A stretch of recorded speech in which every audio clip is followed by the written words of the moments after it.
तो अब आ गया है क्या चीज़, ICAR UG PG JRF के एग्ज़ाम, PhD के एग्ज़ाम।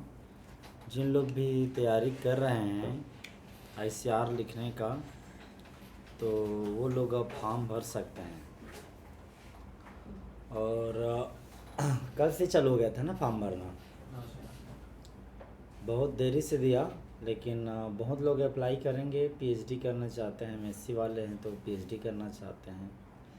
कई लोग एलिजिबल नहीं भी होंगे, बहुत ज़्यादातर तो लोग प्राइवेट यूनिवर्सिटी से हैं, डिग्री कॉलेज से हैं, उन लोग एलिजिबल नहीं हैं। तो एलिजिबल नहीं है जिन लोग, उनकी तो अलग कहानी है, वो तो आउट ऑफ ICAR हैं तैयारी की में।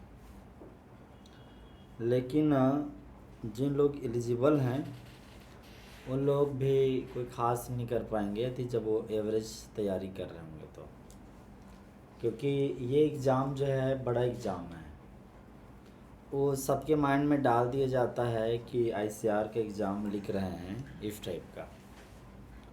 तो ग्रेजुएशन है, फिर आपके माइंड में आ जाता है क्या करना है, तो ICAR JRF लिखना है।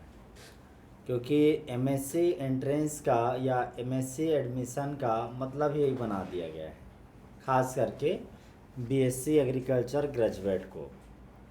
कोई डिग्री कॉलेज से है, कोई प्राइवेट कॉलेज से भी है, कहीं से भी है, उनके माइंड में डाल दिया गया है। एसी ऑन नहीं है क्या? एसी ऑन करिए, पंखा बंद करिए।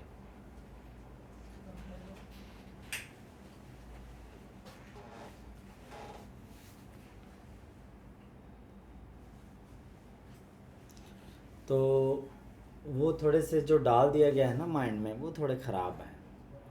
उससे स्टूडेंट कैसे डाल दिया गया है, माहौल से।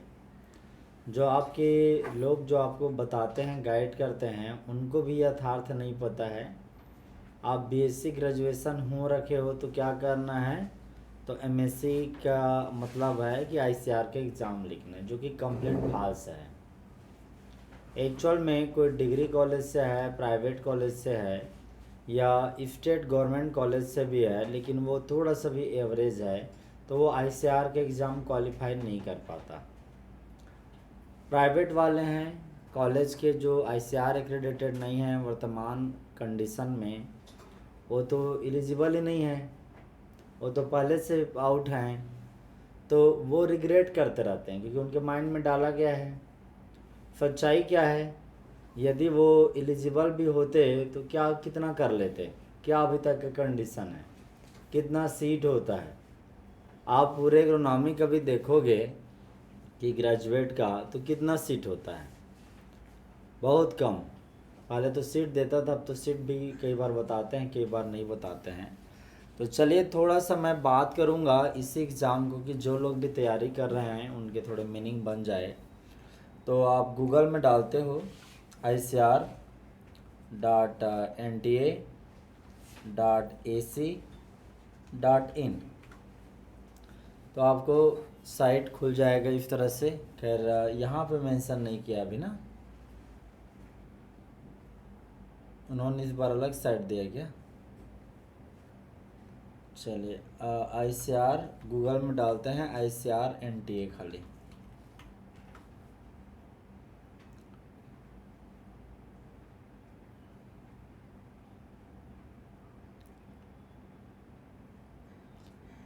तो यहाँ पे ये NTA.AC.in है, ये जो साइट NTA.AC.in, यहाँ पे ये डला हुआ है नोटिफिकेशन। ठीक है, नोटिफिकेशन में मेंशन है, क्या बात है कि कब से स्टार्ट हो रहा है, 20 जुलाई 2022 से, और आज तो एक दिन और हो गया, 19 अगस्त 2022 तक, मतलब कितना दिन, एक महीना फॉर्म भरने का है। एग्ज़ाम का डेट अनाउंस नहीं किया है, कंप्यूटर बेस्ड एग्ज़ाम होगा। UG वाला इंग्लिश और हिंदी दोनों में होगा। 12वीं के बाद जो लोग तैयारी कर रहे हैं BSc एग्रीकल्चर के लिए, और इंग्लिश वाले, इंग्लिश का पेपर आएगा JRF और SRF में, इंग्लिश का ही में ही पेपर आएगा।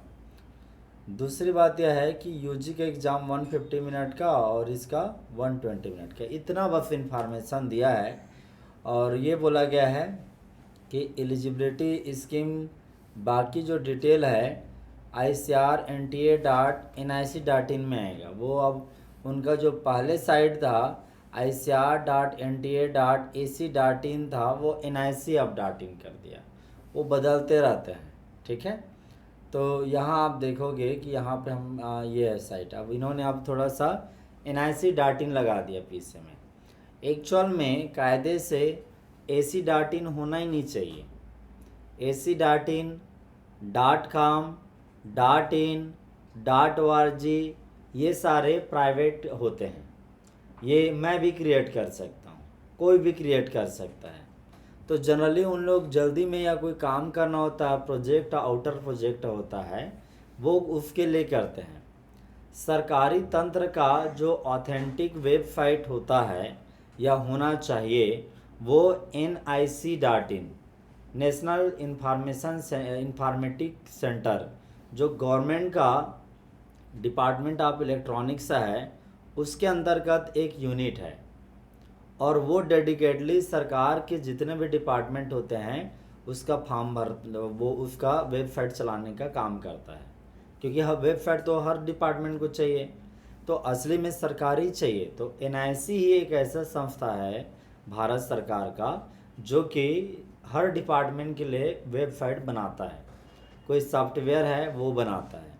तो ये इसलिए बताया जा रहा है आपको कि अक्सर आज के टाइम पे भी आप तो गलती कम होते हैं, लेकिन फिर भी गांव घरात में सरकारी तंत्र को नहीं पहचान पाते। NGO अगर होता सरकारी तो भले वो अपनी ICR वेबसाइट बना लेता। जैसे ICR का पहला वाला वेबसाइट था ICR.org.in था। तो इस तरह के org.in भी है, वो क्या है, प्राइवेट है। आप भी उसी तरह का खरीद सकते हैं, मतलब GoDaddy से या किसी से भी डोमेन खरीद सकते हैं। अब लोगों में जागरूकता बढ़ते जा रही है कि वो ऑथेंटिक जगह को पहचानते हैं और थोड़ी पकड़ ले भी लेते हैं। पहले के दौर में चीटिंग बहुत ज़्यादा होता था, गड़बड़ियाँ बहुत होता था, फेक वेबसाइट डेवलप हो जाते थे, पकड़ नहीं पाते थे। अब तो चीज़ें क्लियरिटी है काफ़ी हद तक, सरकार भी पकड़ लेती है ज़्यादा हवा होने पे। तो थोड़े ध्यान में भी रखिए कि NIC.in और gov.in ये भारत का ऑथेंटिक का सरकारी तंत्र से बना हुआ वेबसाइट होता है। ये पीछे का जो डोमेन है, ये सब डोमेन किसी को भी नहीं मिल सकता, सरकारी तंत्र को मिलता है। तो इससे थोड़ी ऑथेंटिसिटी ध्यान रखना, बहुतों को आज भी नहीं पता है। बताइए सही सही कितने लोगों को पता था ये बात? कितने लोगों को पता था ये बात? केवल एक में से बताइए ज़रा, एक या दो में से। तो अभी भी मैंने ये सही आंका था ना कि नहीं पता होता है। तो याद रखना कि सरकारी फॉर्म केवल gov.in या NIC.in है, उसके अतिरिक्त कोई दूसरा है .com है, .in है या कोई भी है, तो आप थोड़े से डाउटफुल कंडीशन में रहना, ठीक है, चेक करते समय में, वेरीफाई करते समय में। तो ये ICR.NIC.in है और पुराना जो साइट था जो ICR.NTA.AC.in है, वहाँ पे ये काम नहीं करेगा, तभी मैं वहाँ पे गया था। तो डिटेल आप देखे हैं कि UG PG PhD का क्या स्टेटस है। यहाँ आपको दिखाई देगा इंफॉर्मेशन बुलेटिन, एलिजिबिलिटी क्राइटेरिया और एग्जामिनेशन शेड्यूल। तो यहाँ शेड्यूल है, शेड्यूल दिया है क्या? Let us check it. UG का पहले चेक करते हैं। तो एडमिट कार्ड का, हाँ इन्होंने डेट भी दे दिया है। अब नहीं 21 का है ना, हाँ नहीं हुआ तो इसको यहाँ पे क्यों रखें, या तो हटा देते, यही तो थोड़ी मूर्खता है। यहाँ पे 21 का है, जब इसको साइट इन्होंने अलग कर दिया 2000 जो AC.in था यहाँ पे वेबसाइट पे, पहले वाला साइट अलग था इससे करके। ये देखिए, ये उनका पहला वाला वेबसाइट था ICR.NTA.AC.in। तो 2021 का सारा काम धंधा इस वेबसाइट पे चला है। तो अब कम से कम नया वेबसाइट बना है तो ये डाटा पुराना रखने का कोई मतलब ही नहीं था। उन्होंने डोमेन चेंज कर दिया, हल्का से कलर चेंज कर दिया, लेकिन चीज़ें वही रहने दिया। अब एनटीए के बारे में मोटा मोटा सब जानते हो कि एनटीए वो संस्था है, नेशनल टेस्टिंग एजेंसी। ये भारत का मिनिस्ट्री ऑफ एजुकेशन है, शिक्षा मंत्रालय है, उसके अंतर्गत एक डिपार्टमेंट है, डिपार्टमेंट ऑफ हायर एजुकेशन। इनको जिम्मेदारी मिली है कि आप एक संस्था क्रिएट करो एनटीए नाम का, नेशनल टेस्टिंग एजेंसी। ये भारत में हो रहे जितने भी बड़े एग्ज़ाम हैं उन सब एग्ज़ाम का एग्ज़ाम कंडक्ट करें ऑनलाइन। क्योंकि भारत में जो एग्ज़ाम होते हैं उनमें आप देखे हो पहले पेपर लीक का सिस्टम बड़ा कॉमन था। कारण ये था कि एग्ज़ाम कंडक्ट एक तो ऑफलाइन था तो लीक हो जाता था पेपर, दूसरी बात ये था मल्टीपल हाथों में जाता था, तीसरी अभी क्या है वो कहीं पेपर पहले से जाता नहीं, एग्ज़ाम सेंटर में वो जब कोड खोलते हैं तो कोड खुलता है, तो अब वो पहले की प्राथमिकता है कि लीक हो गया कहीं चला गया, वो है नहीं। ऊपर से जो सेंटर होते हैं वो किसी प्राइवेट फर्म को, किसी लूजर आदमी को देते नहीं हैं। वो सरकार, वो भी सेंट्रल ढंग से अपनी एक सिस्टम बनाया हुआ है। जो एग्ज़ाम देने जाते हैं वो देखे हैं कितना ज़बरदस्त सेंटर होता है। एक बार इन्वेस्टमेंट है, लेकिन सोच के देखो कि उनका काम ही एग्ज़ाम कंडक्ट करना है। तो भारत में इतने सारे एग्ज़ाम होते थे, वो अब एक जगह इन्वेस्ट कर दिया गया है, वो काफ़ी बचत है, सारे पैसे उनको जाता है, तो उन लोग मैनेज भी करते हैं, स्टाफ टीम सारे चीज़ बहुत प्रोफेशनल रखते हैं। सरकार का सिस्टम, इसमें एक सबसे बड़ी बात ये होती थी कि जो पहले गड़बड़ी घोटाला होता था वो ख़त्म हो गया। तो ज़्यादातर चाहे नीट है, जी है, कई सारे एग्ज़ाम, बड़े बड़े एग्ज़ाम हैं। अभी आपका कॉमन यूनिवर्सिटी एंट्रेंस टेस्ट इस साल से हो रहा है, वो भी एनटीए कराएगा। एग्रीकल्चर का देखिए, एनटीए एग्ज़ाम करवाता है, केवल वो एग्ज़ाम का मुद्दा वो है, उसका है। दूसरी बात, जो Indian council of agriculture research है, ये आईसीआर का एग्ज़ाम को होल्ड करता है, एग्ज़ाम करवाता है। तो एग्ज़ाम करवाने का काम इसका नहीं है, ये क्या है, गाइडलाइंस तैयार करता है। जैसे क्या क्या क्या इसका काम होता है कि सीट कितने होंगे, जो इन्फॉर्मेशन बुलेटिन जो कहते हैं ना, उसके बनने में मुख्य हाथ इनका होता है, इनका आईसीआर का, एग्रीकल्चर के एग्ज़ाम के लिए।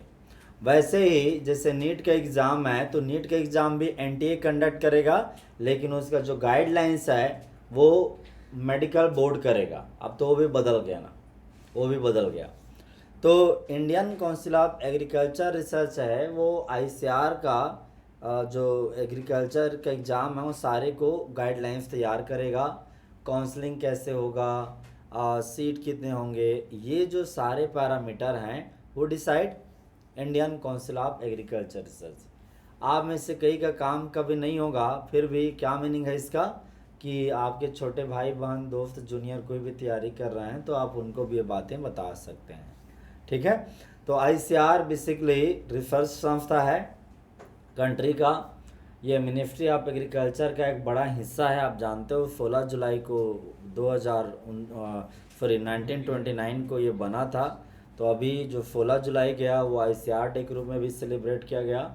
और एग्रीकल्चर का बड़ा संस्थान है, बिग रिसर्च सेंटर, एशिया में ही इसका बड़ा नाम है, बड़ा मतलब हाई नेटवर्क है इसका, ठीक है, बहुत ज़्यादा।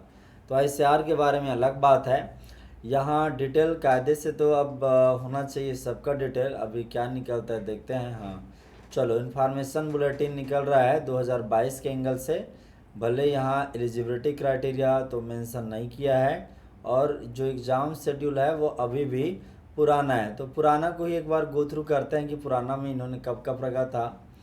यूजी का पिछले साल तक तो सितंबर में रखा था, 7, 8 और 13, ठीक है। उसके बाद में पीजी का कब रखा था, पीजी का रखा था उसके बाद में 17 सितंबर, 7, 8, 13 वो हो गया, 7, 8, 13, और उसके बाद में इसका, और उसके बाद में है पीएचडी का कब किया था उन्होंने, 17 को। तो जेआरएफ और एसआरएफ का दोनों का एमएससी पीएचडी। आपको एक बात और बताऊंगा, इसमें महत्वपूर्ण पॉइंट ध्यान रखना। जैसे मैं आपको शुरू में ही बताता हूँ, देखिए यहाँ पे ICAR UG लिखा हुआ है, तो ICAR UG का आप मतलब जानते हो कि भाई जो 12वीं के बाद हैं वो लोग BSc एग्रीकल्चर एडमिशन चाहते हैं तो वो इस वाला फॉर्म को भरेंगे। ये प्रॉब्लम कहाँ पे आती है, या ये जो मुद्दा बता रहा हूँ वो फॉर्म भरते समय में। और दूसरा जो बात होती है वो है PG का, AIEEA PG 2022। ये MSc एंट्रेंस के लिए होता है ये एग्ज़ाम। क्योंकि जब फॉर्म भरोगे ना उस समय में चूज करना होता है कि आप किसके लिए अप्लाई कर रहे हो। और तीसरा बात होता है JRF SRF PhD 2022।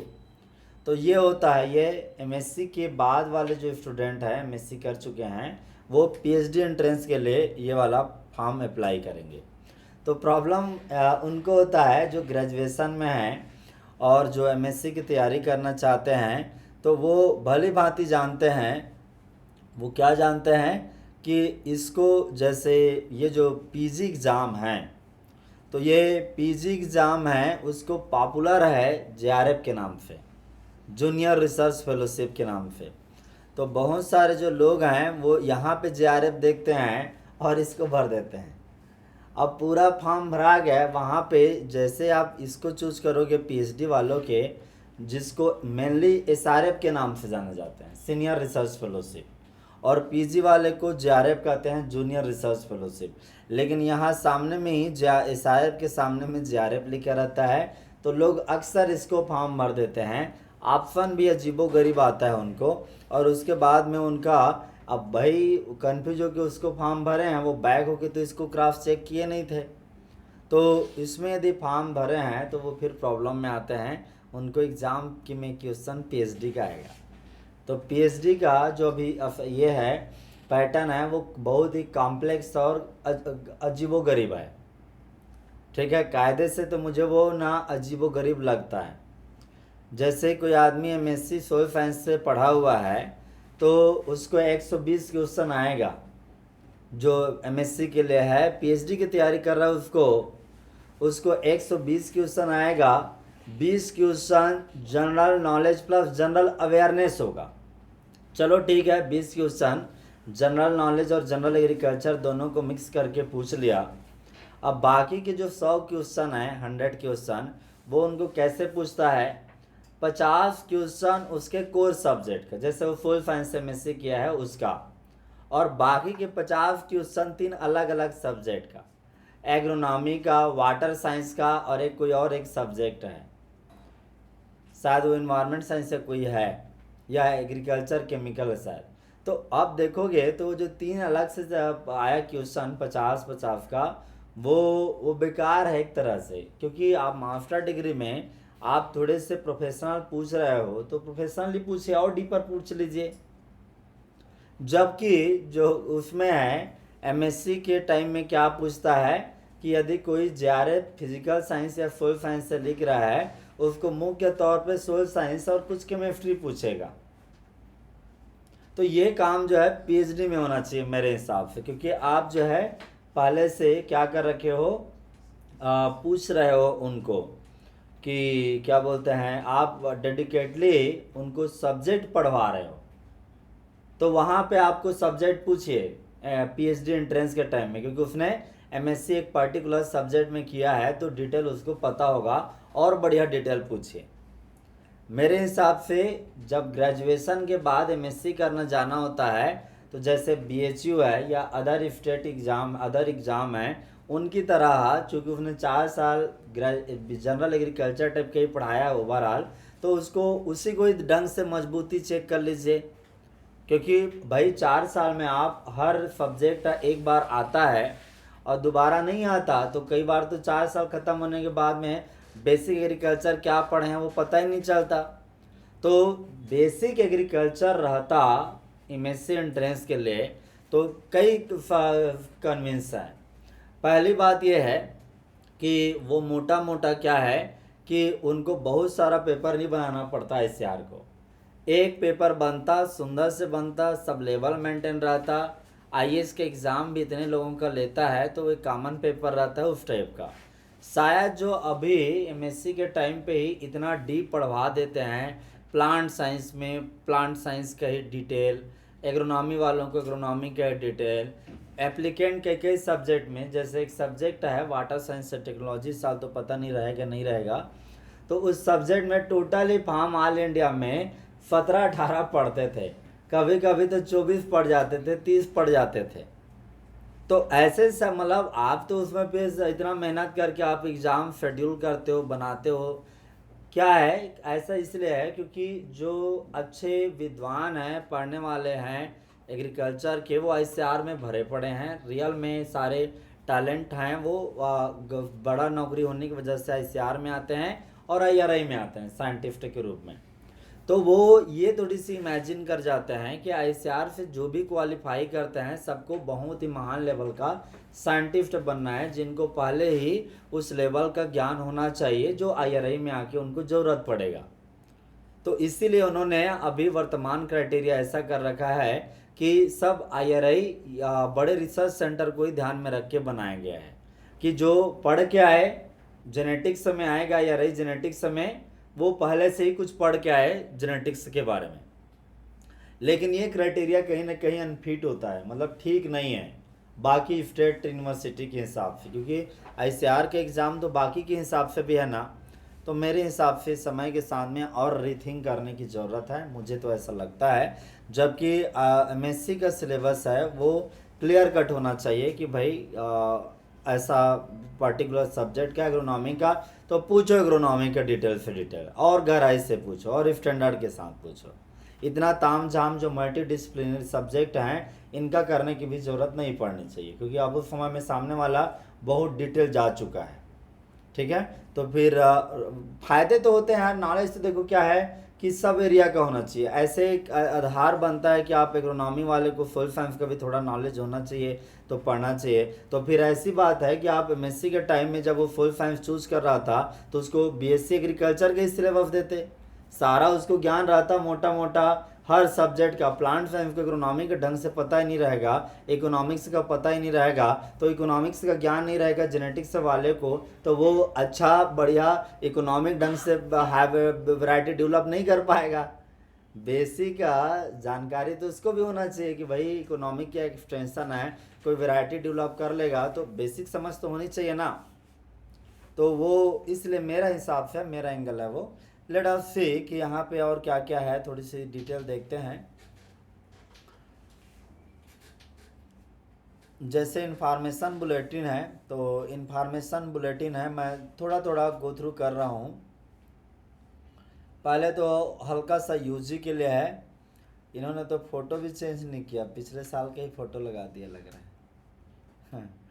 Information bulletin just go through करेंगे, ठीक है, I will not discuss so much, तो कम से कम एक मोटा मोटा आइडिया हो जाए, इसीलिए है। कई लोगों के काम का है, कई लोगों का काम का है नहीं, क्योंकि मैं जनरल डिस्कशन कर रहा हूँ। तो यहाँ पे 1 minute please.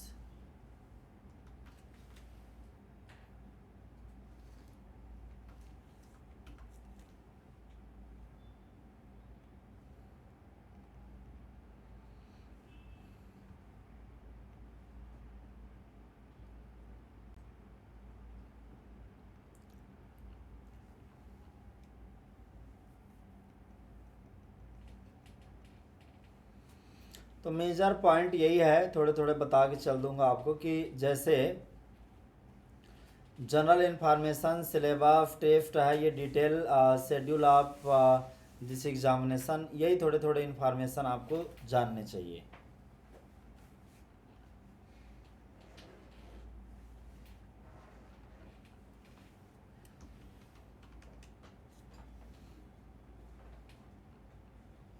One minute please, ये इससे बेहतर रहेगा जी।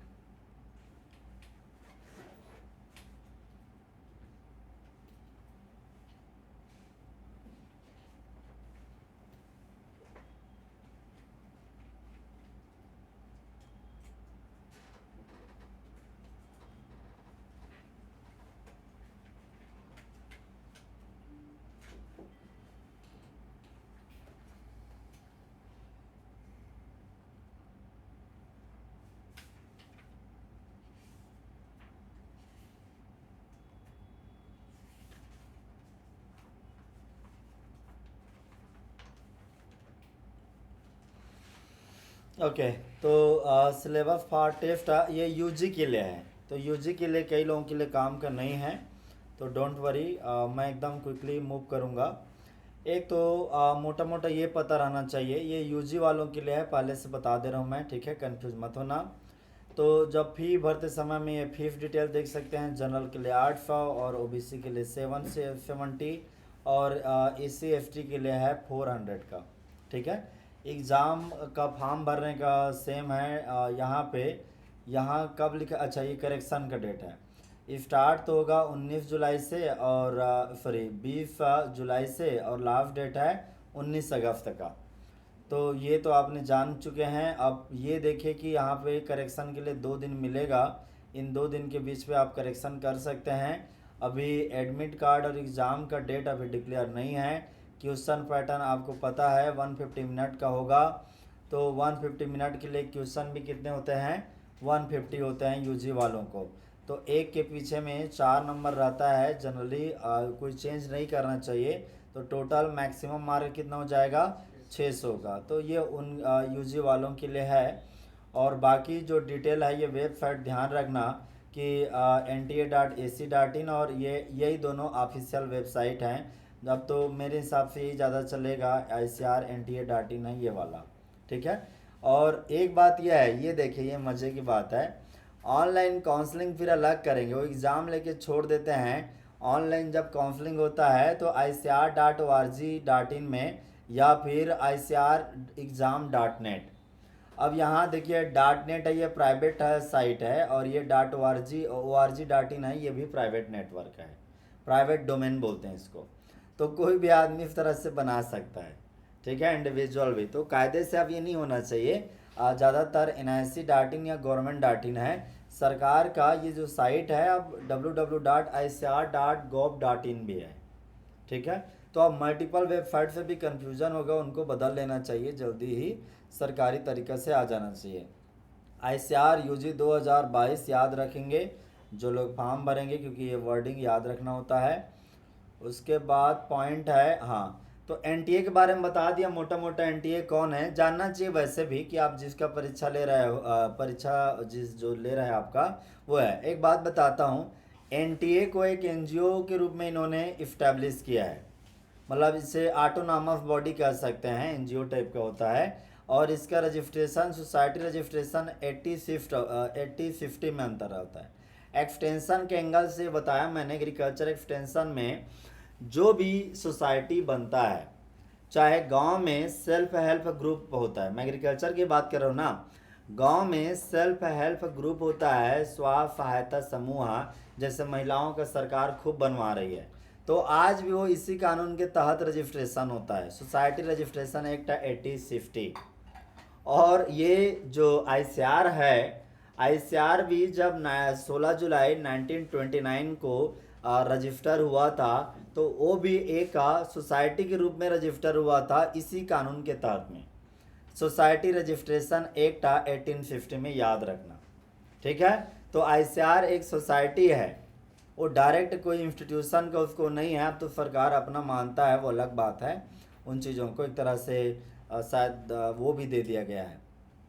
तो ये अब ICR के भी बारे में जान गए। ICR एक रिसर्च बॉडी है, कंट्री का सबसे बड़ा बॉडी है, मुख्य तौर पे रिसर्च को देखता है। बहुत सारे संस्थान हैं, सब जानते हो, हर जगह में अलग अलग, Indian agriculture research institute, NDRI, IIHR horticulture का, और ये साथ ही एजुकेशन को देखता है। ये भी आप बात जान गए हो, क्योंकि भाई आप ये जो एग्ज़ाम कंडक्ट कर रहे हो ICR के तीनों, इसको करवा रहे हो, तो मतलब क्या है, कहीं ना कहीं आप एजुकेशन को भी टेक केयर करते हो। ये एग्ज़ाम ही बता रहा हूँ मैं, एग्रीकल्चर एक्सटेंशन पढ़ा रहा हूँ एक तरह से, ठीक है। दूसरी बात यह है कि ये किसके अंदर में आता है ICR कम अंडर डेयर। और डेयर क्या है, डिपार्टमेंट, क्या डिपार्टमेंट है, एग्रीकल्चर रिसर्च एंड एजुकेशन को, इसको फुल फॉर्म डेयर कहते हैं। आप जानते हो परीक्षा में जब आपको पूछा जाता है कि डेयर का हेड कौन होता है, ये जो क्वेश्चन है वो UG में पूछा जाता है, PG में पूछा जाता है, PhD वालों को पूछा जाता है, हर एग्ज़ाम में पूछा जाता है। तो मैं इसके डिस्कशन के साथ साथ में आपको ज्ञान भी दे रहा हूँ, परीक्षा का ज्ञान। तो जो डेयर है डिपार्टमेंट ये 1975 में बना। कई जगहों में 73 लिखा रहता है, ठीक है, 73 75 लिखा रहता है। उनके ही वेबसाइट में कंट्राडिक्शन होता है, एक बार देख लेना जरा, 73 है 75 है, 73 है, क्योंकि वो मैं भी कई बार कंफ्यूज जाता हूँ, ठीक है, क्रॉस चेक कर लें 73, ठीक है। तो वो रहता है, वो मैं अलग अलग data handbook of agriculture ICAR का और वेबसाइट में दोनों में डेविएशन लिखा था। तो ये गलत तो नहीं बता रहा हूँ ना? 73 ना, हाँ, कई बार थोड़ी कंफ्यूजन होता है दोनों डाटा की वजह से। तो डेयर है, ये डिपार्टमेंट है, और इसका जो प्रमुख होता है, दो तरह का प्रमुख। एक तो होता है इसका सेक्रेटरी। तो जनरली किसी भी डिपार्टमेंट का, मंत्रालय के किसी भी डिपार्टमेंट का सेक्रेटरी कौन होता है? जनरली IAS अधिकारी होता है। लेकिन इसका ये रिसर्च है, एग्रीकल्चर रिसर्च है, तो इसका सेक्रेटरी कौन होता है? DG of ICAR। और अभी DG कौन है बताइए जरा? Trilochan Mahapatra sir, doctor Trilochan Mohapatra.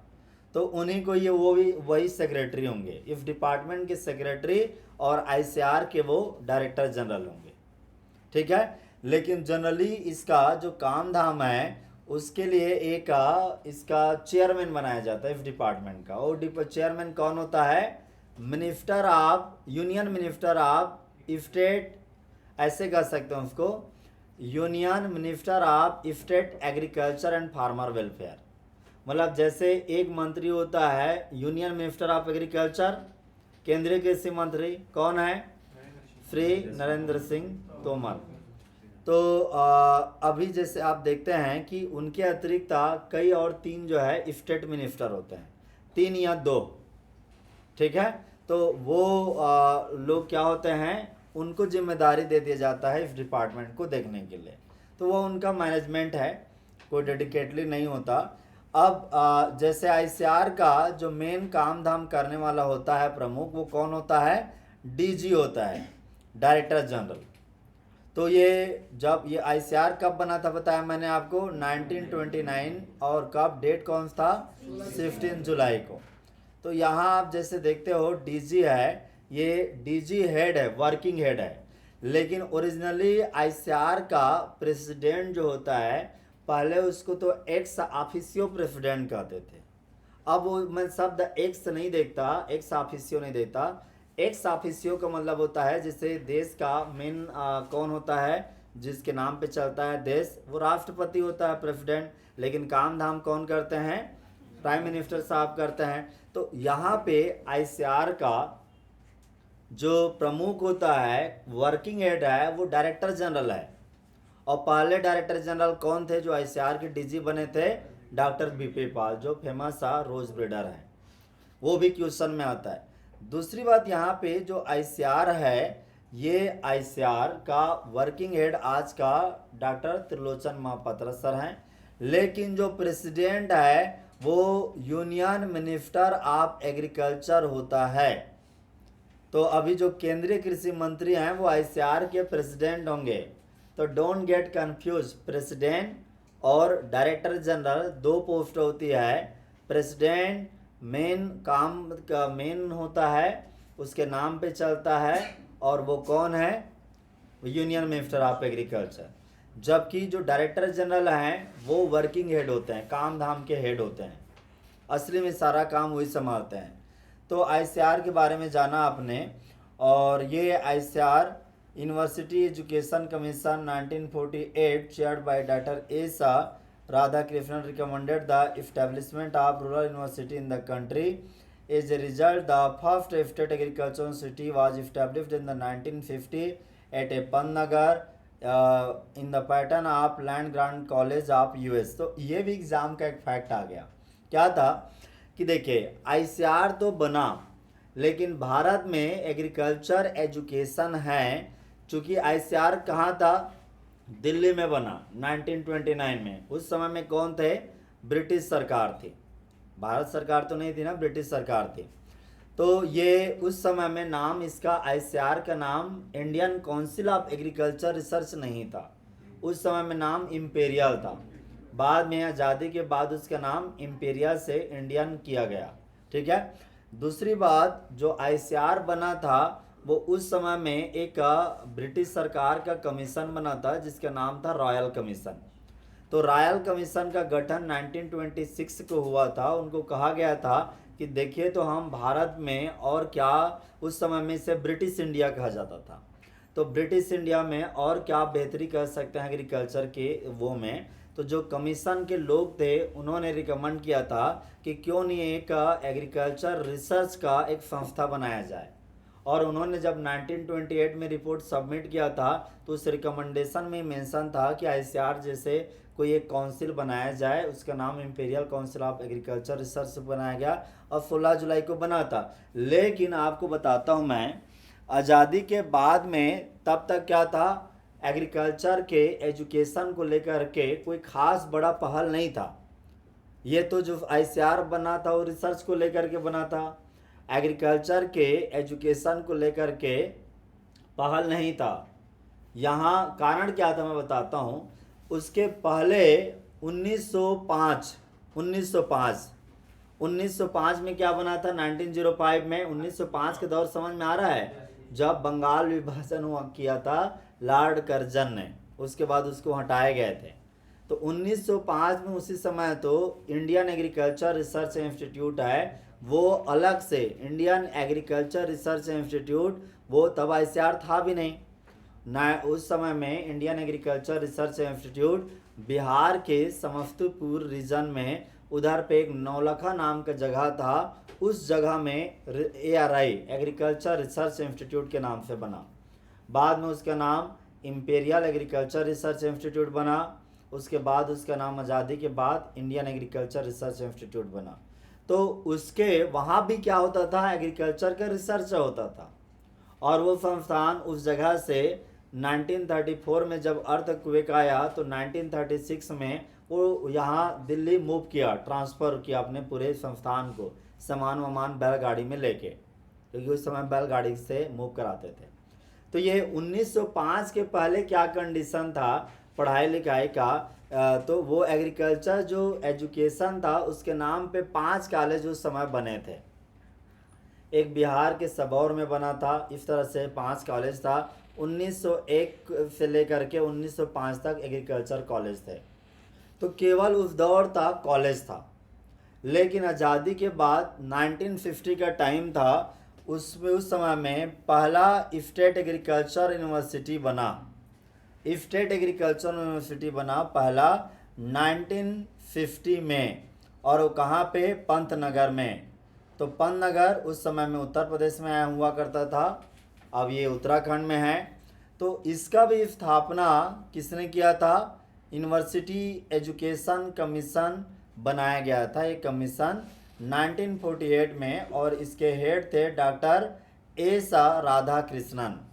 और बात ये था कि ये स्टेट एग्रीकल्चर यूनिवर्सिटी था, सेंटर क्यों नहीं था, कारण था स्टेट के होने के पीछे, क्योंकि आज़ादी के बाद जब संविधान बनी तो संविधान में जो सूची बनी थी कि किस विषय पे कौन कानून बनाएगा, ये 2 हिसाब से डिसाइड हुआ। क्योंकि भारत में सरकार मुख्य तौर पे 2 तरह का, कौन कौन से, वो था सेंटर वाला, सेंटर गवर्नमेंट, यूनियन गवर्नमेंट, दूसरा है स्टेट गवर्नमेंट। और ऐसा बनाना पड़ा क्योंकि पहले से भारत जो है प्रिंसली स्टेट था, राजाओं का प्रदेश था, हुआ करता था पहले, अपने देश थे राजाओं के अपने छोटे छोटे, वो सारे अपने हक मांगे तो स्टेट डिक्लेयर किया गया, तो स्टेट बने। तो स्टेट का तो उनको भी कुछ था कि भाई आप इस विषय में कानून आप बना सकते हो। और अब तो तीसरा गवर्नमेंट आ गया जिसे लोकल गवर्नमेंट कहते हैं। तीसरा गवर्नमेंट आ गया जिसे क्या कहते हैं, लोकल गवर्नमेंट कहते हैं। तो लोकल गवर्नमेंट है क्या था वो, लोकल गवर्नमेंट यानी पंचायती सिस्टम। चाहे गांव में पंचायत होता है या दूसरे जगह में, जैसे शहरों में जो निकाय का होता है, निकाय का इलेक्शन, उसकी बात कर रहे हैं, ठीक है। तो वो इस तरह से, तो अब जो बंटवारा किया गया था टॉपिक को कि इस टॉपिक पे सेंट्रल गवर्नमेंट भी कानून बनाएगा और इस टॉपिक पे केवल स्टेट गवर्नमेंट ही बनाएगा। और तीसरा, जिस विषय पे सेंट्रल गवर्नमेंट कानून बनाएगा उसे सेंट्रल लिफ्ट कहते हैं। जैसे एक्सटर्नल सिक्योरिटी है, बाहरी सुरक्षा, जिसमें डिफेंस आता है, वो किसकी जिम्मेदारी है? सेंट्रल गवर्नमेंट की। ठीक है। कॉमर्स है, एक्सपोर्ट इंपोर्ट, वो किसकी जिम्मेदारी है? सेंट्रल गवर्नमेंट की। लेकिन स्टेट लिफ्ट है, उनमें स्टेट गवर्नमेंट को अधिकार होता है कानून बनाने का। इनमें कौन कौन से आते हैं? एग्रीकल्चर, फॉरेस्ट, वाटर, इनके ये सारे स्टेट सब्जेक्ट हैं, याद रखना। इनमें सेंट्रल गवर्नमेंट को डायरेक्ट वो नहीं रहता कानून बनाने का। एक तीसरा लिफ्ट होता है कॉन्करेंट लिफ्ट। तो कॉन्करेंट लिफ्ट में सेंट्रल और स्टेट गवर्नमेंट दोनों को कानून बनाने का अधिकार रहता है। लेकिन उसमें क्या होता है कि जब सेंट्रल गवर्नमेंट और स्टेट गवर्नमेंट का कानून ओवरलैप करेगा तो किसका चलता है? किसका चलता है? सेंट्रल गवर्नमेंट का। जैसे अब आपको बताया कि एग्रीकल्चर पे कानून बनाने का जो सिस्टम है, कुछ भी एक्टिविटी करने का, स्कीम वगैरह चालू करते हैं सेंट्रल गवर्नमेंट। ठीक है। लेकिन अभी जैसे 3 कानून बना था फार्मूला, वो एग्रीकल्चर के थे, तो एग्रीकल्चर के तहत तो नहीं बना सकते थे सेंट्रल गवर्नमेंट। वो कानून बनाया गया तो कौन बनाया? वो मिनिस्ट्री ऑफ कॉमर्स के तहत बनाया गया। वो एज ए कॉमर्स के तहत बनाया गया तो वो बनाए, लेकिन वो इनडायरेक्ट था, एग्रीकल्चर की तरफ से नहीं बना सकते थे। तो चूंकि एग्रीकल्चर का डील करना वो स्टेट का विषय है, तो इसे एग्रीकल्चर एजुकेशन और रिसर्च को भी काफ़ी हद तक कहाँ स्टेट पे रखा गया है। इसीलिए भारत में total 75 as per the ICAR की वेबसाइट के अनुसार पे 75 स्टेट एग्रीकल्चर यूनिवर्सिटी हैं। ठीक है। हाँ जी सर, पहले से जब IARI था ही, तो ICAR का जो ये एस्टैब्लिशमेंट हुआ, तो दोनों को किस एक बात था कि देखिए, पहली बात IARI है वो इंडियन एग्रीकल्चर रिसर्च इंस्टीट्यूट, वो एक इंस्टीट्यूट है। वो आज के टाइम पे कहें तो आप उस इंस्टीट्यूट को यूनिवर्सिटी जैसे कर लें, क्योंकि उसको भी डीम्ड टू बी यूनिवर्सिटी में काउंट किया जाता है, उसको स्टेटस मिल गया है। वो रिसर्च सेंटर है, लेकिन जैसे कोई यूनिवर्सिटी होता है ना, उसी की तरह वहाँ पे भी होता है, पढ़ाई लिखाई सारे चीज़ें, रिसर्च और एजुकेशन दोनों को वो फोकस करते हैं।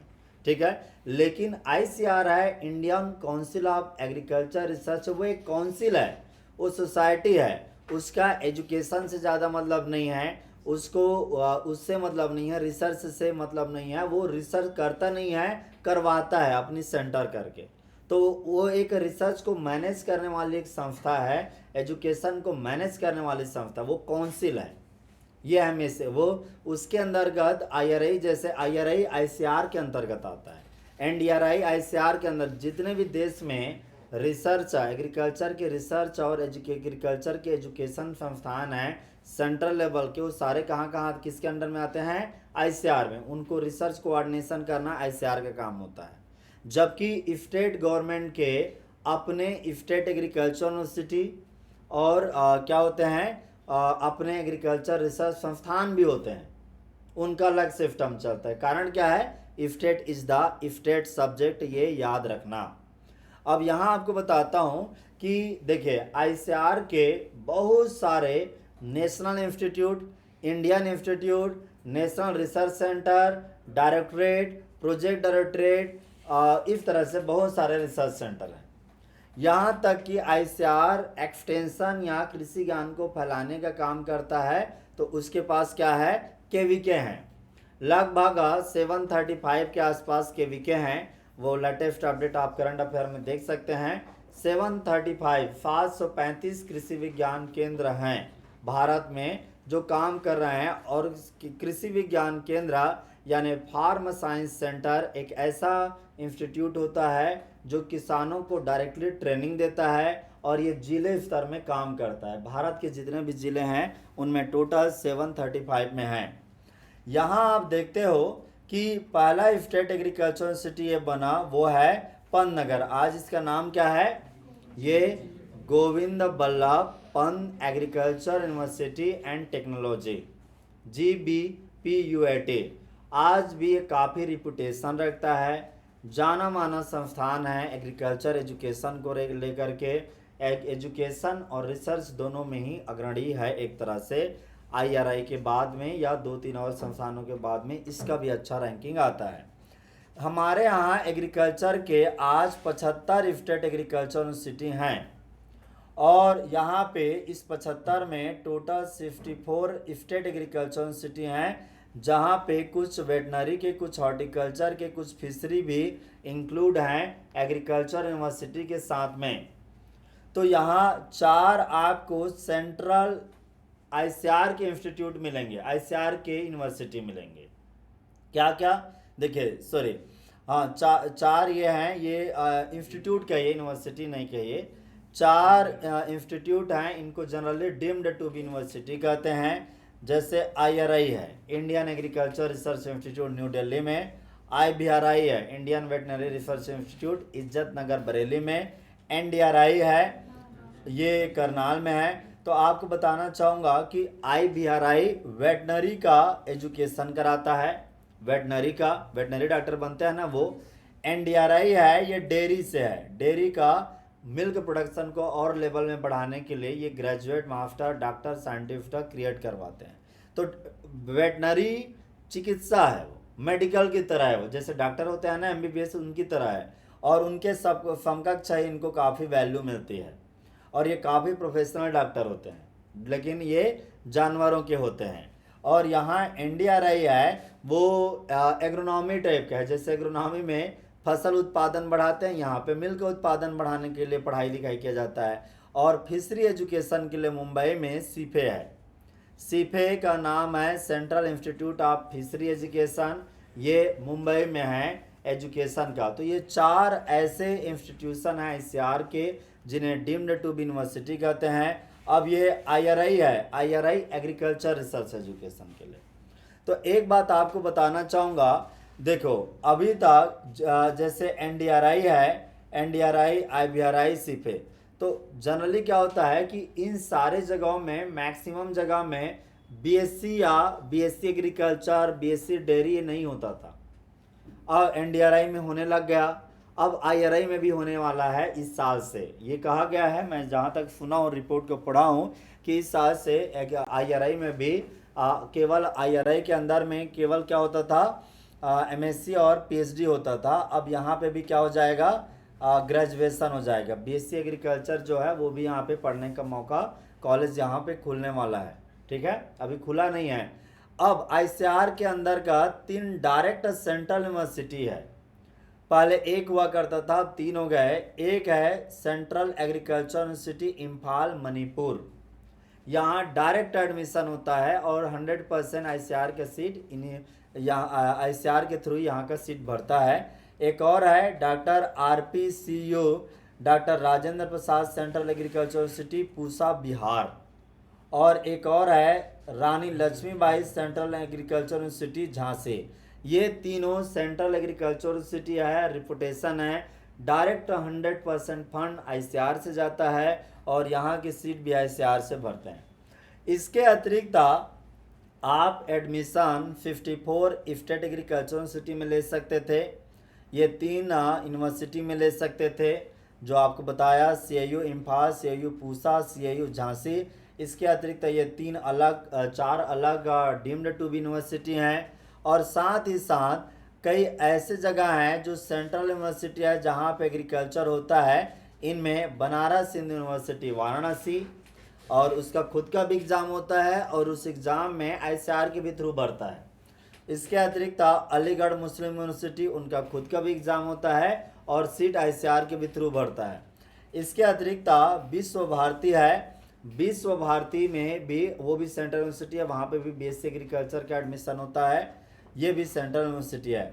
एक है नागालैंड यूनिवर्सिटी, यहाँ पे भी क्या होता है कि डायरेक्ट ICAR के थ्रू एडमिशन हो जाता है। तो ये है डिफरेंट संस्थान, और ये यूनिवर्सिटी के अंदर में कई सारे कॉलेजेस होते हैं।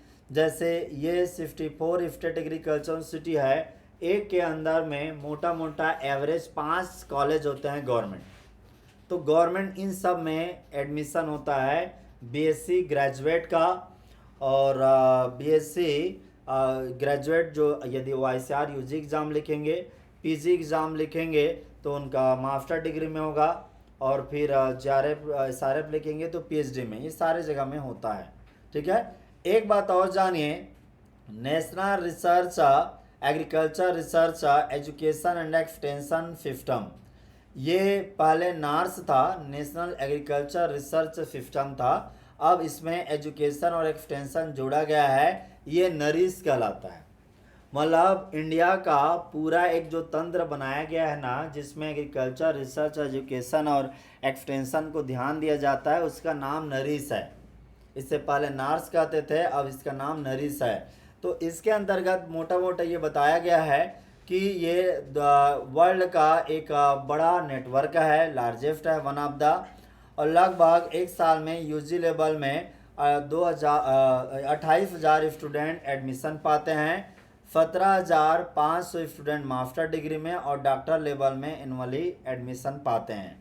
ठीक है, ये सारे जितने भी यूनिवर्सिटी और उनके सब कैंपसेस में कहा। तो जैसे एक बात और है, यहाँ पे एक डाटा है 2021-22 में against the total seat of 2,879 seat और 2,098 candidate were recommended for admission to the bachelor degree programme. तो ये तो टोटल है, इसमें फिर ये गलत हो जाएगा एनुअली कहना, क्योंकि यहाँ 21-22 की बात कर रहे हैं और ये इतना ही सीट दे रहे हैं। 2,879 सीट था, एडमिशन कितने को मिला? 2,098 को, 800 सीट तो फिर गायब हो गया लगभग।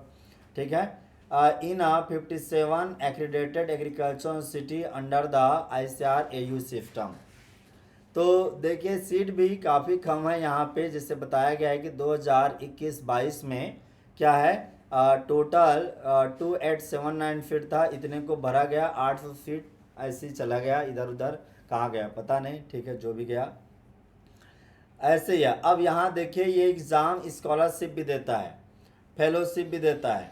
तो यहाँ पे यदि हम फेलोशिप की बात करें तो जो BSc UG के क्वालिफाई करते हैं, मतलब ICAR UG एग्ज़ाम, तो उनको भी एक स्कॉलरशिप होता है, उसको नेशनल टैलेंट स्कॉलरशिप NTS कहते हैं, और वो 5,000 पर मंथ के आसपास मिलता है, 5,000 पर मंथ। ठीक है, ये जितने भी स्टूडेंट एडमिशन लेते हैं उसको, जो PG में हैं, PG JRF में, उनको स्कॉलरशिप मिलता है, वो अभी बढ़ करके 12,000 समथिंग हो गया। पहले वो 8,000 समथिंग था, वो 12,000 के आसपास हो गया।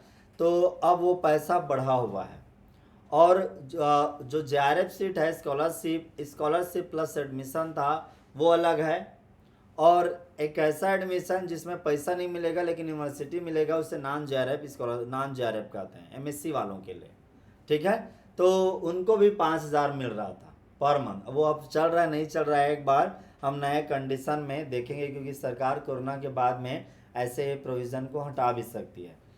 तो यहाँ आप देखते हैं कि किसी भी यूनिवर्सिटी में आप जैसे UG के एग्ज़ाम के थ्रू कहाँ कहाँ कितना एडमिशन होता है, तो इसका कंडीशन ये है कि जो भी एग्रीकल्चर यूनिवर्सिटी हैं, जैसे मान के चलिए कोई आप एक एग्जांपल करिए, जो भारत में 54 एग्रीकल्चर हैं स्टेट एग्रीकल्चर यूनिवर्सिटी SAU, इनमें से एक एग्जांपल लीजिए, जैसे हिसार एग्रीकल्चर यूनिवर्सिटी है, ये हरियाणा गवर्नमेंट के अंडर में आती है मुख्य तौर पे।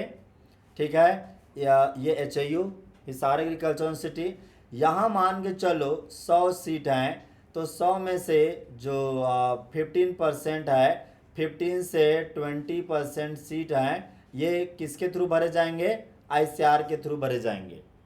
लेकिन जो बाकी का सीट है वर्तमान में, ये उनका कॉमन एंट्रेंस टेस्ट होता है HAU का, उसके थ्रू होता है। जैसे राजस्थान का JET है, UP का कैटेट है।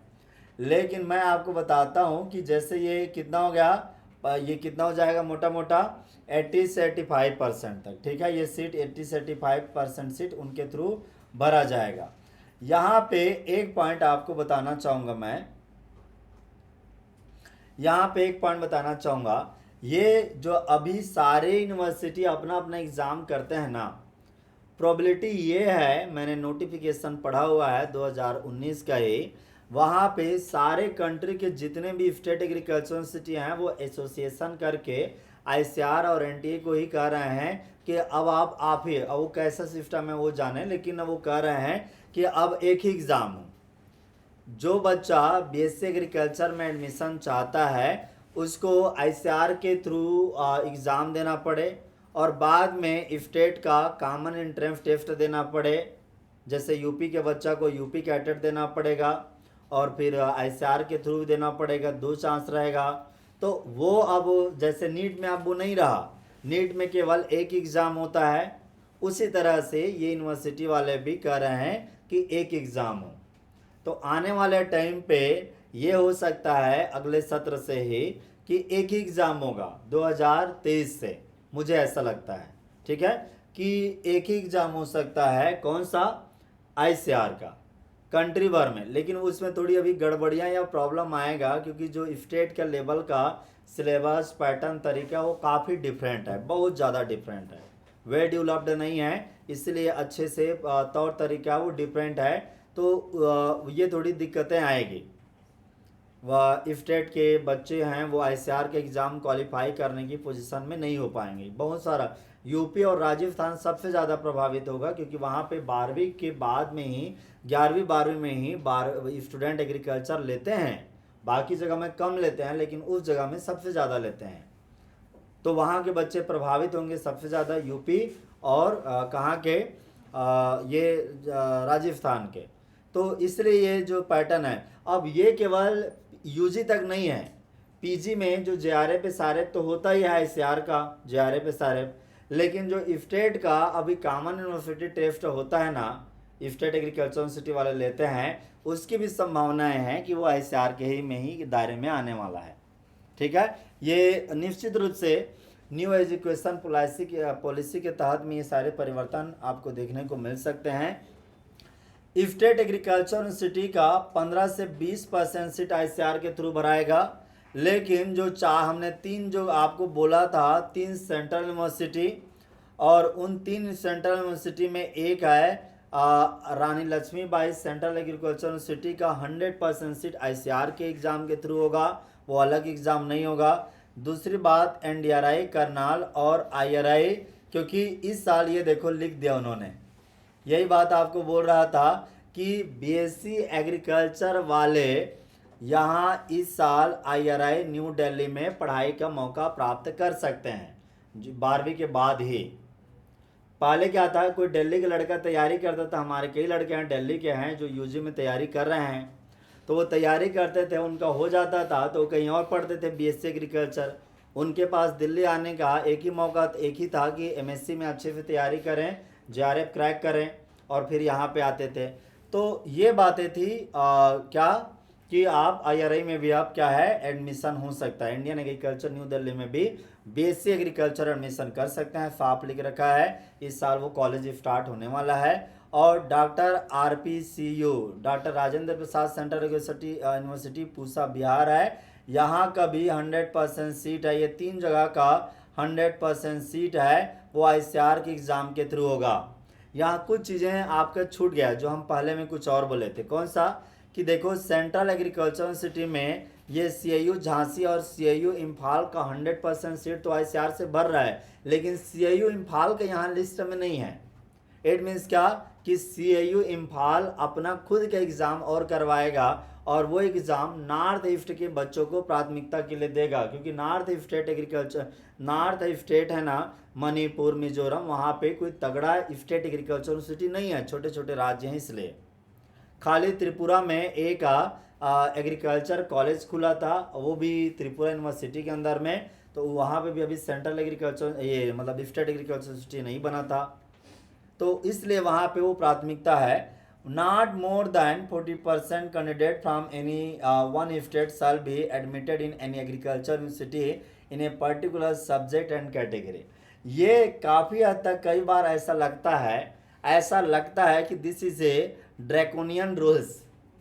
ड्रैकोनियन समझते हैं, मतलब जैसे क्या कह रहा है ये, जैसे कोई हरियाणा के हैं बच्चे, ठीक है, और कोई एक एग्रीकल्चर, जैसे हरियाणा के बच्चे हैं जो 12वीं पढ़ाई के हैं, अब वो बच्चे जैसे मान के चलो हरियाणा का HAU का है, HAU में टोटल सीट है वो कितने हैं, 100 सीट है, और 100 में से 20 सीट में ICR के थ्रू भर्ती होगा। तो ICR का सीट यहाँ पे केवल टोटल कितना है, 20 है। अब इस 20 का 40% सीट कितना हो जाएगा, 40% कैंडिडेट कितना हो जाएगा, तो आप 0.4 से मल्टीप्लाई करिए, कितना हो जाएगा, 0.4 से मल्टीप्लाई करेंगे तो ये 40% का मतलब होता है 40 डिवाइडेड बाई 100, ऐसे करिए तो कितना आ जाएगा, ये कितना आ जाएगा, तो ये आपका ये जीरो खत्म, ये जीरो और ये जीरो और ये जीरो, तो 4 दूनी 8 हो जाएगा ना, 8 हो जाएगा ना।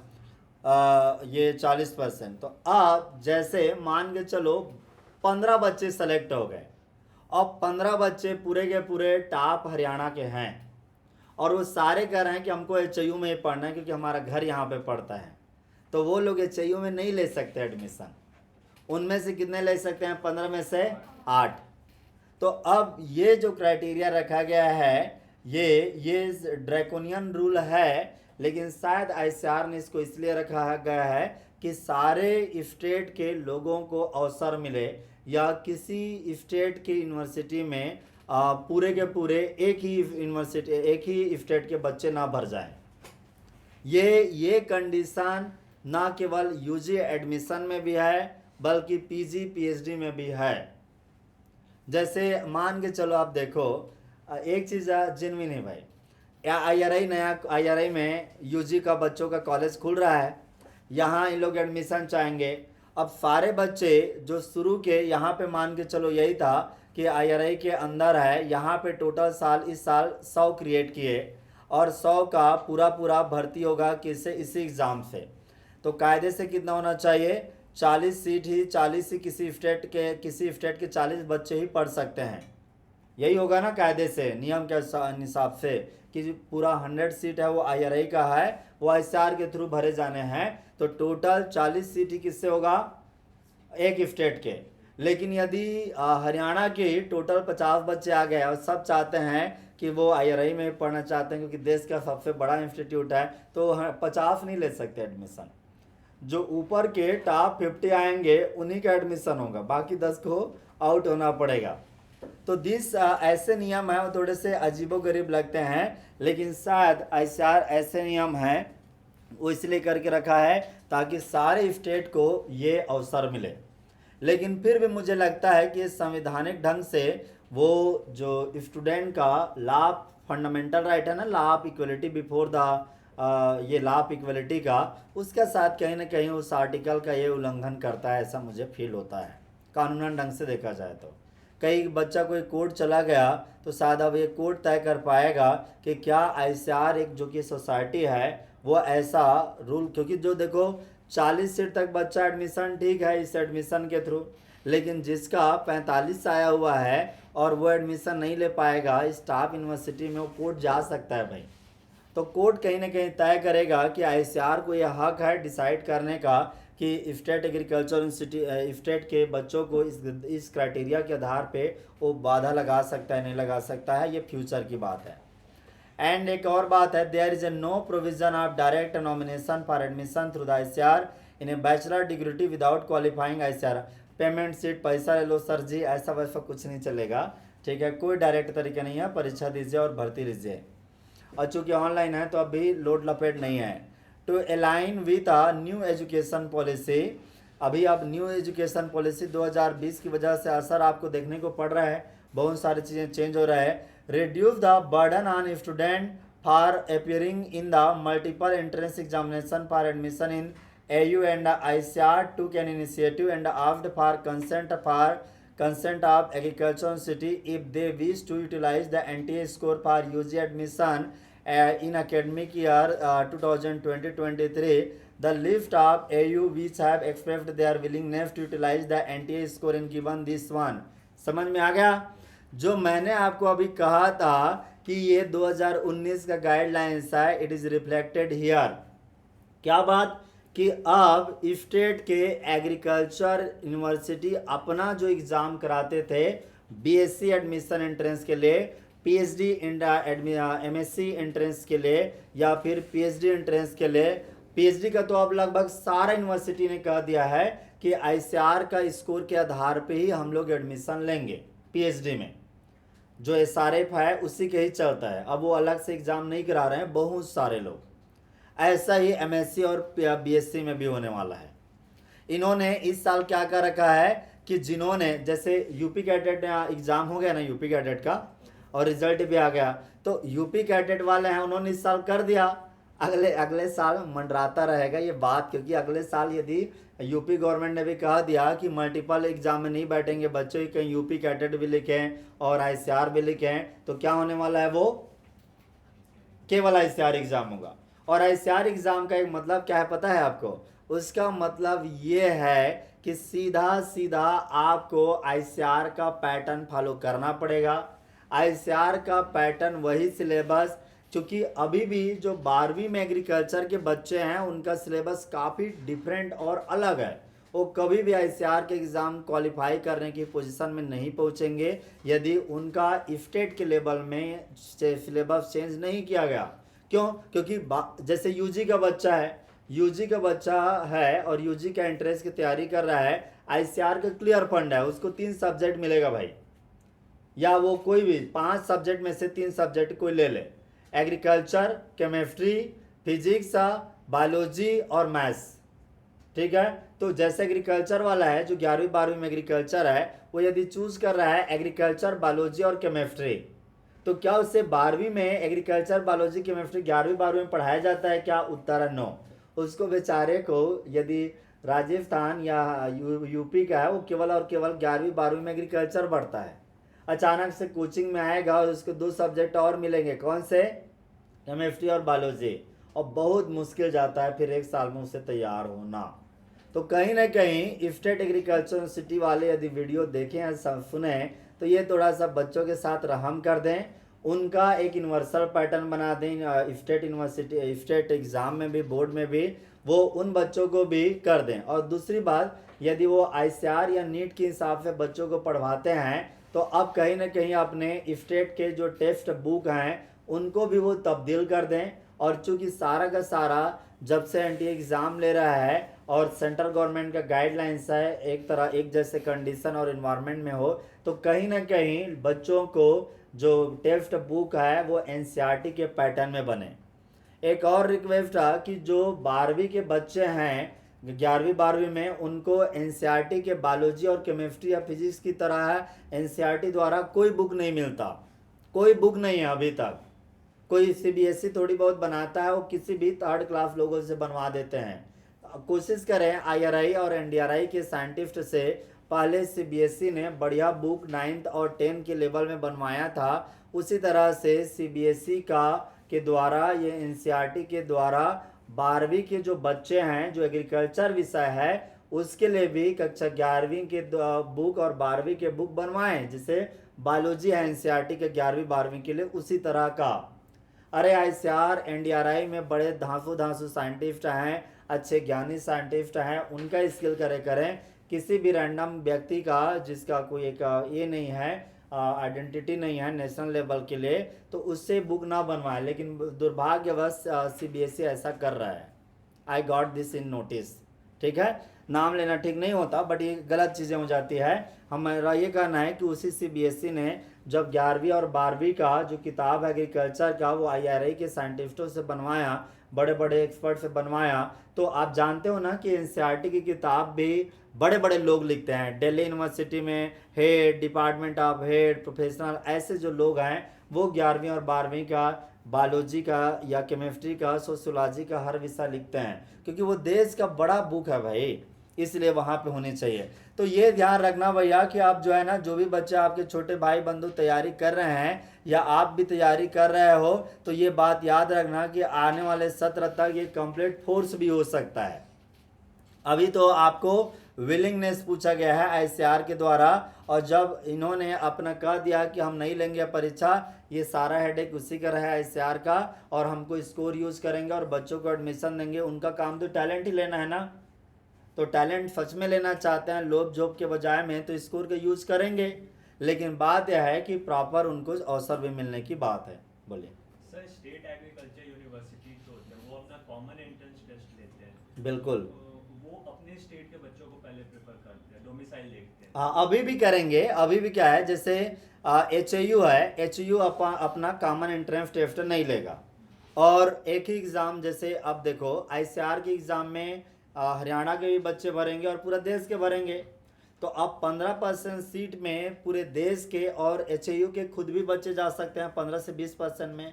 और बाकी का जो 80% है वहाँ पे हरियाणा डोमिसाइल के ही बच्चे जाएंगे, भले वही स्कोर होगा, लिफ्टिंग अलग निकलेगा, एग्ज़ाम उसी का होगा। Is it clear? तो सर लेकिन जो नया अपडेट आया, जो सारा फिर ICAR से एंट्रेंस जाएगा, तो फिर वो सिस्टम तो फिर हट जाएगा ना, डोमिसाइल वाला जो वो अपना लेते थे CET, वो तो फिर नहीं रहेगा कौन सा? सर। जो फिर और क्या रहे हैं, वो CT तो ख़त्म कर रहे हैं।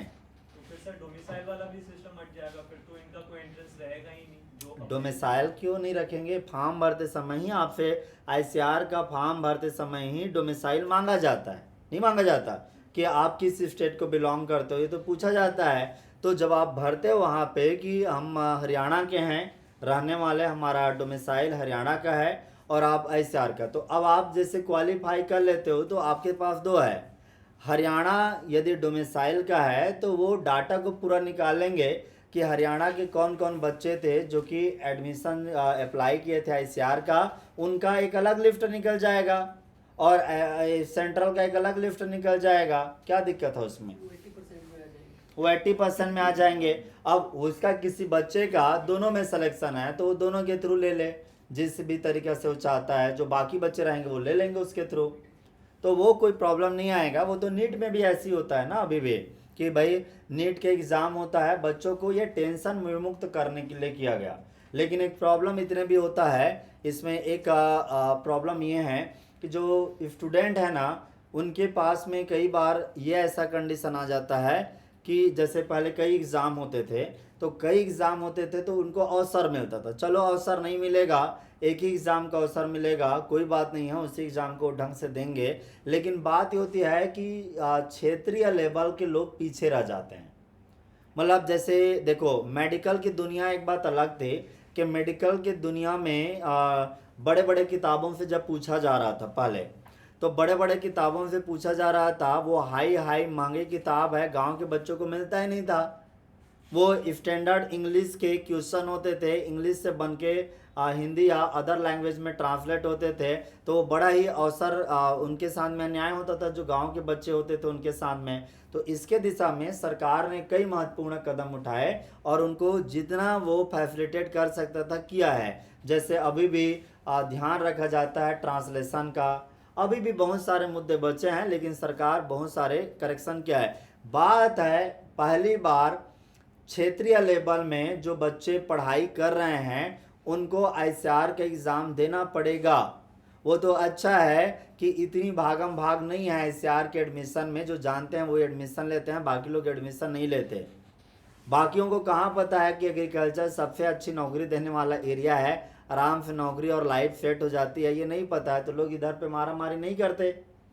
तो इसका है, ये जरूर है कि एग्रीकल्चर का भी एक सेंट्रल के लेवल में अच्छी किताब 11वीं और 12वीं का होना चाहिए, NCERT या CBSE द्वारा प्रकाशित, जिसका भी लेखक बाकी NCERT किताबों की तरह अच्छे लेखक हो, अच्छे हिसाब से। आप जैसे देखिए नीट में या ICAR में बायोलॉजी का, केमिस्ट्री का, फिजिक्स का, मैथ्स का सारा question, maximum question NCERT based ही होते हैं, चाहे नीट में क्यों ना हो। बाकी किताब नहीं पढ़ना पड़ेगा, क्योंकि भाई बाकी अब पहले क्या था कि बाकी किताबों से पूछते थे तो गांव के बच्चों को प्रॉब्लम होती थी वो किताब खोजने में। अब NCERT इंटरनेट में भी अवेलेबल है, गांव की बच्चा भी उसको पढ़ सकता है, पढ़ने की दम रखता है तो वो पढ़ेगा। लेकिन कहीं ना कहीं उसको 4 साल जो 2 साल 11वीं 12वीं में पढ़ाया जाता है, स्टेट बोर्ड वाले भी ध्यान रखें कि उनके कंटेंट है गुजरात की तरह। गुजरात बोर्ड ने क्या किया है, मैंने देखा है कि उसने जो गुजराती लैंग्वेज में अपने बच्चों के लिए किताब बनवाया है ना, वो भी NCERT से उद्धृत है, क्योंकि आखिर में गुजरात के भी बच्चों को तो नेशनल एग्ज़ाम क्वालिफाई करना पड़ेगा ना। तो वो जैसे हमारा एक स्टूडेंट है ये ओम, तो वो भी इसी तरह से पढ़ा, उसको बेनिफिट है कि वो पढ़ा हुआ है चीज़ों को, अब उसको रिविज़न टाइप का है। तो बाकी स्टेट वाले भी कहीं ना कहीं इसको रखें। ठीक है, उनके जो क्षेत्रीय ज्ञान का समावेश करना चाहते हैं साइंस में भी, बायोलॉजी में, केमिस्ट्री फिजिक्स में वैसे ज़्यादा ज़रूरत पड़ती नहीं। फिजिक्स केमिस्ट्री बायोलॉजी में क्षेत्रीय ज्ञान का ज़्यादा रोल नहीं होता, लेकिन फिर भी वो कुछ करना चाहते हैं तो थोड़ी बहुत एक्स्ट्रा डाल दें वहाँ पे एक्स्ट्रा कंटेंट के रूप में। और सबसे बड़ी बात यह है, जो प्राइवेट प्रकाशन है वो बच्चों को, स्टेट बोर्ड के बच्चों को देना थोड़ा बंद करें। कहीं ना कहीं वो कानून, स्टेट गवर्नमेंट उस पर रोक लगाए। ये इतना आसान नहीं है, नहीं तो जो प्राइवेट कारपोरेशन है बुक छापने वाले, वो चढ़ बैठेंगे। भैया आप एग्ज़ाम यदि बच्चों का एंगल को सच में ध्यान रखते हो तो बात इतनी सी बात है कि बच्चों को उस प्राइवेट बुक से नहीं आने वाली इतनी डिटेल, इतना गहराई से पढ़ते हैं। और पहले की तरह ऐसा नहीं है कि केवल ज्ञान ले लिया और एग्ज़ाम क्वालिफाई कर ले। अब आपको एनटीए जब से परीक्षा ले रहा है, आपको लाइन की बाय लाइन समझना पड़ता है। तो गलत सोर्स को यदि आप पढ़ते हैं तो आपसे एग्ज़ाम नहीं होने वाला है। तो यदि कोई भी सरकार यदि बच्चों को सच में ध्यान रखती है तो उनके हिसाब से थोड़े थोड़े मॉडिफिकेशन करे। अदरवाइज अपने बच्चों को नेशनल लेवल का एग्ज़ाम कभी क्वालिफाई नहीं करवा पाएंगे। कभी भी नहीं कह पाएंगे कि इस साल के नीट में या ICR में हमारे प्रदेश से इतने बच्चे ने सफलता हासिल की। यदि उस सच में विद्वानिता के साथ में यदि चाहते हैं नाम कमाना राज्य सरकार भी, तो जहाँ जहाँ का सरकार इस तरह से जागरूकता व्यवहार करता है वहाँ के बड़े पैमाने पे लोग नीट ले जाते हैं, ICR ले जाते हैं। तो ये थोड़ी सी है, चलो सरकार नहीं करेगी, लेकिन जो बच्चे अपने से जागरूक होते हैं, यदि वो इस चीज़ को समझ रहे हैं जो मैं आपको कह रहा हूँ, तो सीधी सी बात है भैया, ICR की तैयारी करो, नीट की तैयारी करो। आपको NCERT लेवल की पढ़ाई करना है, NCERT कंटेंट पढ़ना है। एग्रीकल्चर का नहीं है, एग्रीकल्चर के जो पढ़ने वाले हैं उनका कोई स्टैंडर्ड किताब होनी चाहिए। मैं चाहता हूं कि मैं भी एक निकालूं, क्योंकि मुझको पता है कि एनटीए किन किताबों को, बड़े बड़े एग्रीकल्चर किताबों को प्रीफर करता है। मैं उनमें से लेकर के एक बनाने की मैं सोच रहा हूँ। मैं जल्दी ही कोशिश करूँगा उसको अगले सत्र तक लाने का। तो यहाँ यूजी के एडमिशन के बारे में इतनी मेन चीज़ था। हल्का फुल्का और कोई बात है तो देखते हैं, उसके बाद में हम थोड़े से और डिस्कशन पे जाएंगे। 1 मिनट प्लीज।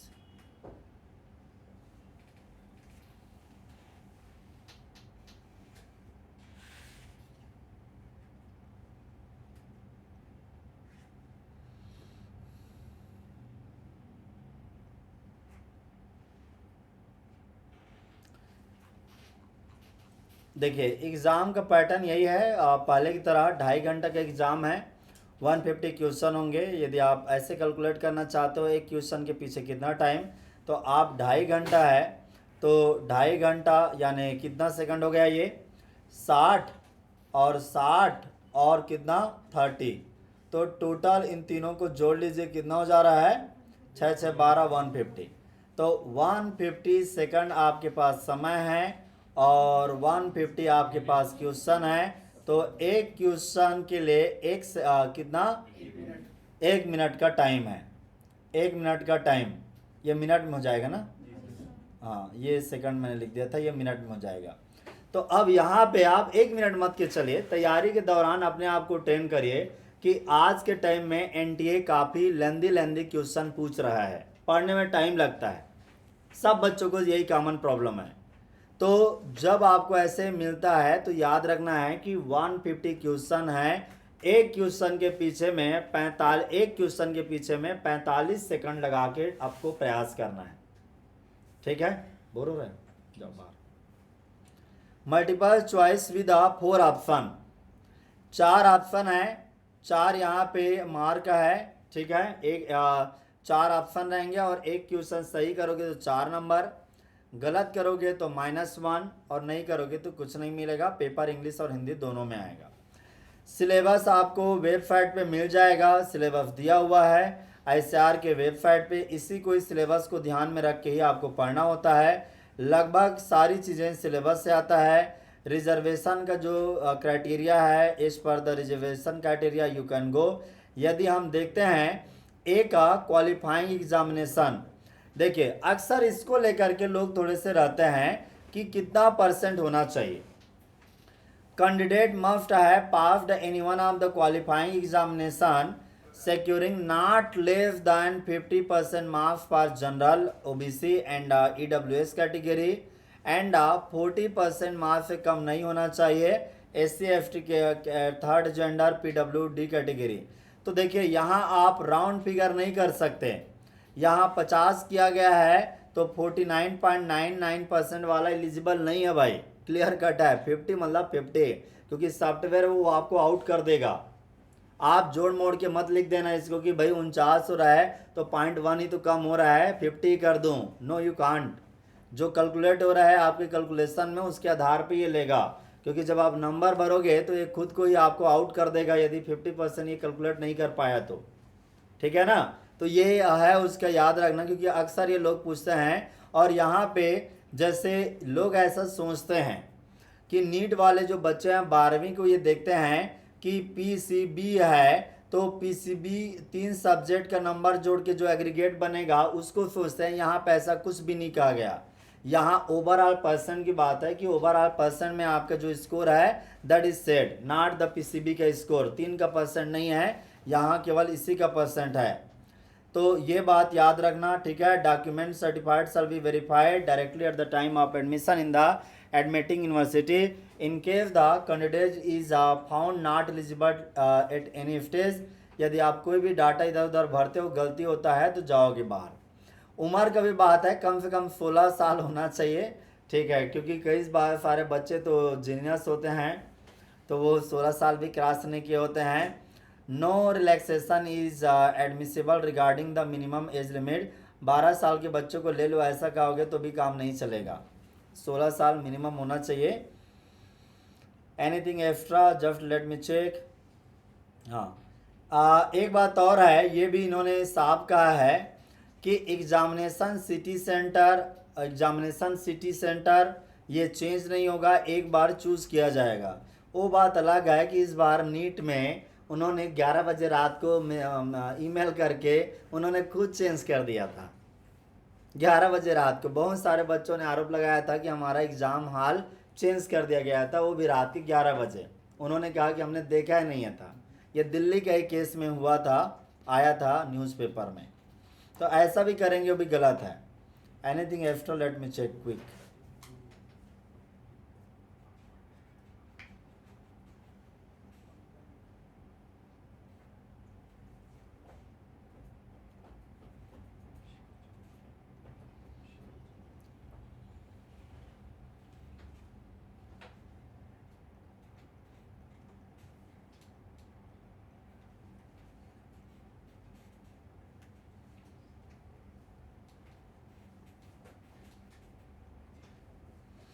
बाकी तो डिटेल है, शायद सिलेबस इसमें दिया नहीं है। मोटा मोटा एक आपको आइडिया हो गया चीज़ों का। सीट का भी अभी एलोकेशन नहीं है लगता है।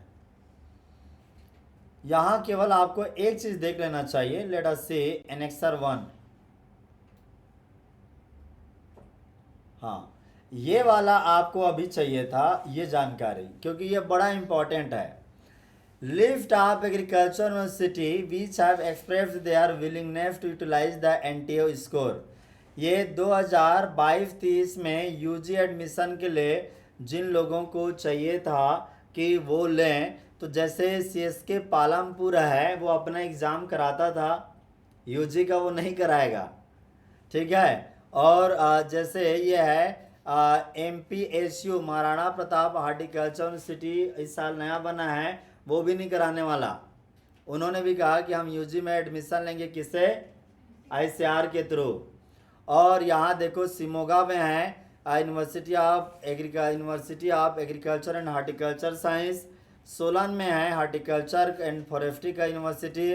और जबलपुर में एक है, कौन सा, ये भी केवल अभी BFSC के लेकर बैचलर ऑफ कौन सा है, फिशरी साइंस, इसमें एडमिशन के लिए चाहते हैं। और UHS बागलकोट है, ये वो हैं जो इसी साल से क्या कर रहे हैं, हम ICR का स्कोर यूज़ करेंगे, ICR का NTA स्कोर यूज़ करेंगे, वो अपना नहीं लेंगे।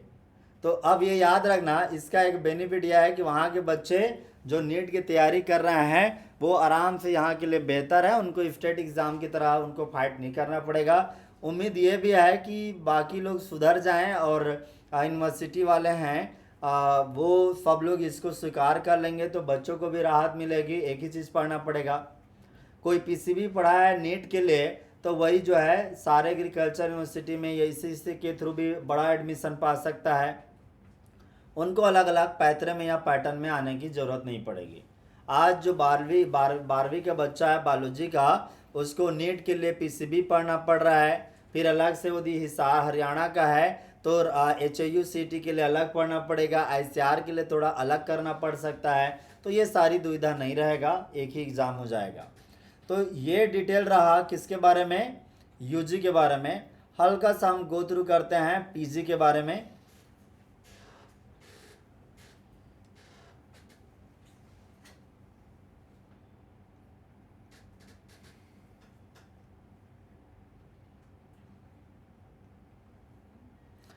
ICR AIEEA PG